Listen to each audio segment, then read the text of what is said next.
मादलका 8वटा बोलहरू जुन हामीले स्पष्ट तरिकाले बुझ्यौं र स्पष्ट तरिकाले बजाउन सक्यौं भने मादलमा हुने हरेक तालहरू सजिलै सिक्न र बजाउन सकिन्छ। नमस्ते साथीहरू, मादल क्लास भाग 1 मा हजुरहरूलाई स्वागत छ। आउनुस्, के छन् ती 8वटा बोलहरू पहिला बुझौं, त्यस पछाडि सिकौं।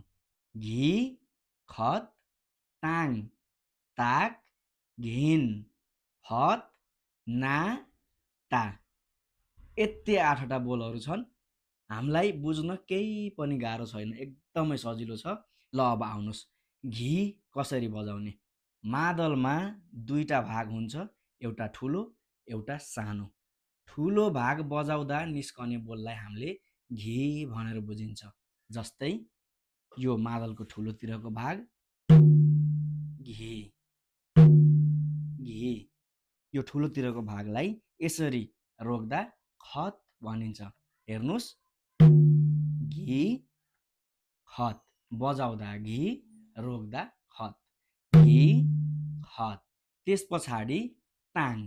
ताङ भनेको के हो त भन्दा मादलको सानोतिरको भाग बजाउँदा निस्कने बोल। बजाउँदाखेरि ताङ, रोक्दाखेरि ताक।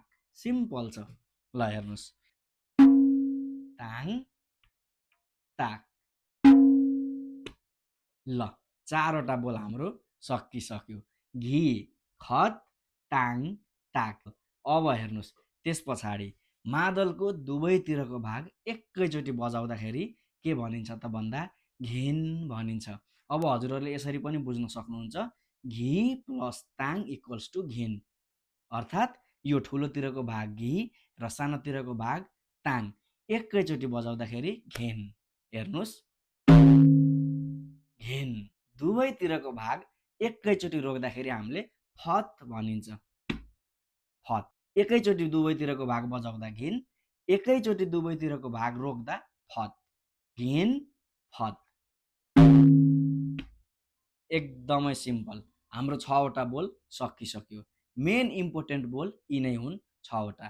त्यस पछाडि 2टा एक्स्ट्रा बोल के छन् त भन्दा एउटा ना, एउटा ता। अब यो ना र ता भनेको के हो भन्नुहुन्छ भने यही ताङलाई नै हामीले ना र ता पनि भनिन्छ। ताङ भन्नु, ना भन्नु र ता भन्नु एउटै हो। जसरी हामीले अघि ताङ सिक्यौं, यसैलाई नै ताङ पनि भनिन्छ, ना पनि भनिन्छ, ता पनि भनिन्छ।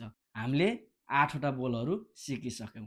अब यी 8वटा बोलहरू हामीले स्पष्ट तरिकाले कसरी बजाउने, मादल कसरी लिने, मादलको कुन भागमा हान्दाखेरि राम्रो साउन्ड आउँछ